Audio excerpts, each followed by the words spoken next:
Veterans who receive medical marijuana from the government will be getting 7 grams less daily. It has some seeing red. Andrew Brown is one of them. For the patients in Canada. Vets at all, especially vets with PTSD, don't react well to change. Specifically fast change came without warning, and it has to do with their medication. Brown, a veteran himself, is the vice president of Marijuana for Trauma Trenton. He says the cost-saving measure doesn't make sense. The 10 gram a day is a huge number, and it seems like a lot, but it's the same thing when you look at an asthma puffer or pain medication. Take up 2.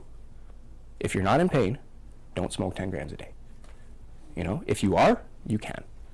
And when it comes down to, if I have a veteran that's going to smoke 10 grams a day because he's having a bad day, or he's going to take opiates and SSRIs, I want that veteran smoking 10 grams a day because it won't kill him or her.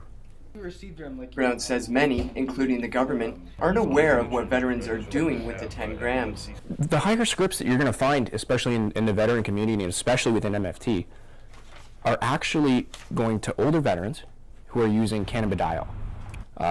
They're suffering from physical injuries that they incurred in the service. Rob Martin, a retired lieutenant colonel with the Canadian Forces, says there's pluses to the move. By veterans, it actually is a positive one for me. It's not positive for everyone, but it's positive for me in light of the fact that I can now receive cannabis oil, which I just apply directly to the under my tongue, and I've done that the past few nights, and it's been very cool.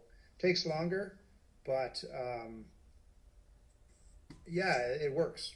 And while some veterans have planned protests following the decision, Brown says MFT Trenton will wait and see.